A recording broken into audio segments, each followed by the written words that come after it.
Assalamualaikum warahmatullahi wabarakatuh. Selamat siang teman-teman sekalian. Perkenalkan, nama saya Syamsul Bahari. Saya adalah mahasiswa Magister Pendidikan IPA Universitas Jambi tahun 2023. Pada hari ini saya akan mereview materi mata kuliah dari Bapak Syamsul Rizal. Ini adalah merupakan pertemuan yang kedua. Kami membahas tentang cooperative learning, ya, dimana cooperative learning ini sangat banyak diterapkan, sering diterapkan di saat model pembelajaran di kelas.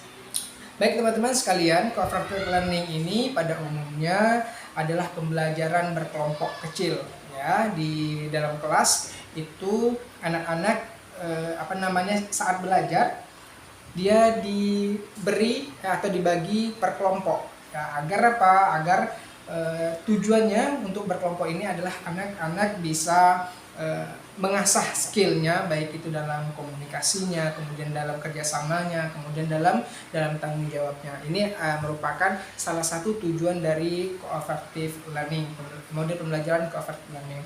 Model pembelajaran cooperative learning ini banyak jenisnya, ya. Ada jigsaw, kemudian ada turnamen games, ya, kemudian dan lain sebagainya. Nah, di sini tujuannya dari model pembelajaran cooperative learning ini adalah untuk mengasah, memicu semangat dan juga kerjasama siswa antar teman-teman yang lainnya. Pada pertemuan yang kedua, ya, kemarin dengan Bapak Syamsul Rizal, kami banyak membahas tentang prinsip-prinsip model pembelajaran cooperative learning.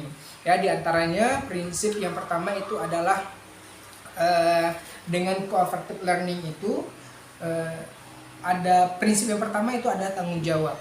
Ya, anak di kelompok kecil dia diberikan tugas. Nih tugasnya ini adalah dia bisa mengembang tanggung jawab di kelompoknya masing-masing.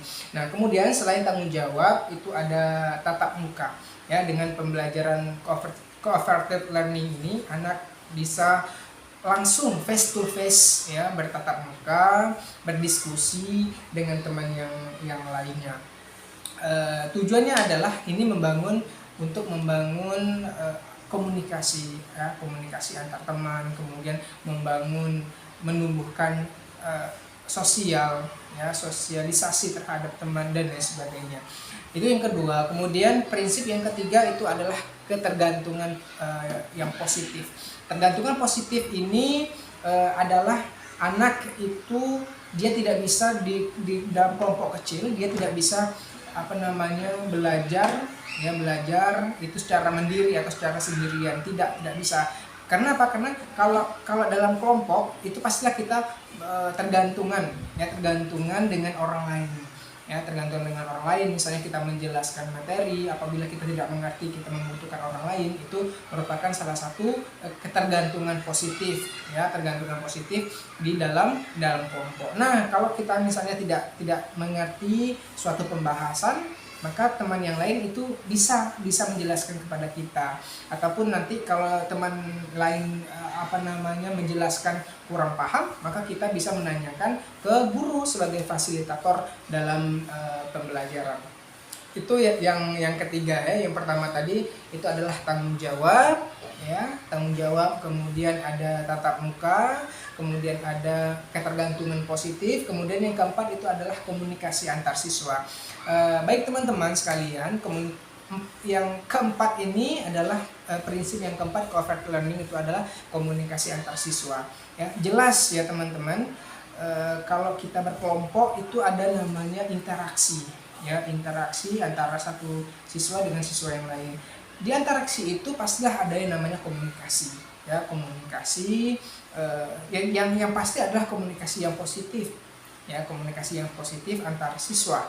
Ya, komunikasi antar siswa ini bertujuannya adalah melatih, ya, sebenarnya melatih skill, ya, melatih skill public speaking siswa, ya, dalam dia menjelaskan misalnya materi, dia menjelaskan konsep-konsep dan lain sebagainya. Nah, di sini komunikasi antar siswa ini apa namanya, secara tidak langsung ya, pembelajaran cooperative learning ini mampu meningkatkan kemampuan siswa dalam berkomunikasi ya, secara tidak langsung melatih komunikasi siswa itu sendiri ya, baik itu pada diri dia sendiri, kemudian kepada orang lain.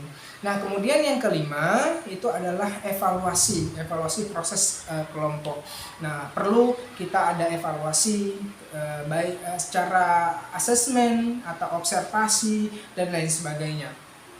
Evaluasi ini bertujuan untuk adalah agar dapat terukur apa yang dikerjakan oleh siswa, kemudian hasil kelompok yang dikerjakan siswa itu terukur ya dari proses evaluasi ini. Ini sangat perlu teman-teman dalam proses pembelajaran. Kenapa? Karena dengan evaluasi ini kita mengetahui tujuan pembelajaran kita itu apakah tercapai atau tidak ya, tercapai atau tidak. Maka perlu yang namanya proses evaluasi dari kelompok itu sendiri. Baik teman-teman, sebenarnya banyak sekali yang dapat kita ambil manfaat dari model pembelajaran cooperative learning ini ya.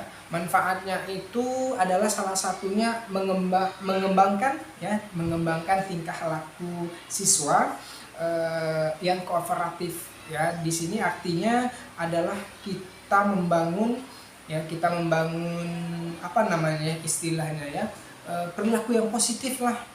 Kenapa? Karena dengan berkelompok misalnya itu menumbuhkan keaktifan siswa ya, baik itu siswa berkomunikasi, kemudian siswa bertanya jawab, kemudian siswa mengasah konsepnya dan lain sebagainya. Itu manfaat dari cooperative learning.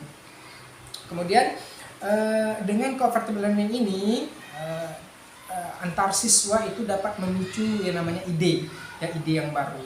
Ya, mungkin selama ini proses pembelajaran monoton, mungkin dengan cooperative learning ini siswa lebih bebas mengeluarkan pendapat, mengeluarkan ide. Maka dari itu tercipta ide-ide yang baru ya, gagasan-gagasan yang baru. Nah, dari situ siswa berani untuk mengungkapkan sesuatu hal yang baru. Nah, kemudian manfaat yang lainnya adalah siswa mampu berhubungan baik ya dengan teman sebayanya. Kenapa? Karena dengan berkelompok siswa itu pasti berinteraksi ya antar satu sama lain. Nah, itu dari situ akan timbul sosialisasi antar siswa, kemudian sosialisasi antar guru, keaktifan siswa,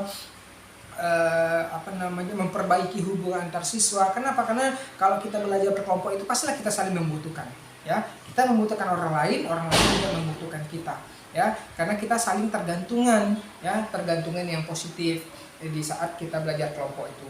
Nah, kemudian selain itu manfaat dari cooperative learning ini adalah meningkatkan prestasi ya. Jelas dengan cooperative learning ini prestasi siswa itu akan meningkat, baik itu dari segi akademik ya, kemudian dari skill komunikasinya, kemudian public speakingnya, itu pasti akan tercipta dengan cooperative learning ini. Nah, kemudian manfaat yang lainnya adalah menumbuhkan solidaritas ya antar sesama ya. Kalau dalam kelompok itu pasti kita akan mengetahui karakter teman kita. Oh, dia mungkin sosialnya kurang. Oh, mungkin solidaritasnya kurang antara sesama. Ya, atau oh mungkin dia ini care dengan temannya dan sebagainya. Itu di situ pasti akan nampak. Nah, di situ manfaatnya ya, manfaat dari pembelajaran cooperative learning ini. Nah, jadi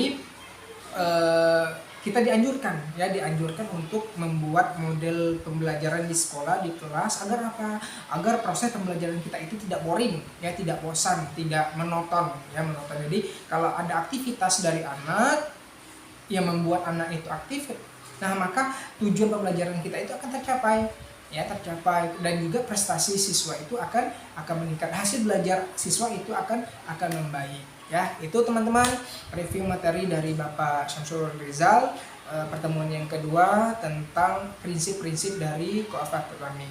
Mudah-mudahan bermanfaat. Terima kasih atas perhatiannya. Assalamualaikum warahmatullahi wabarakatuh.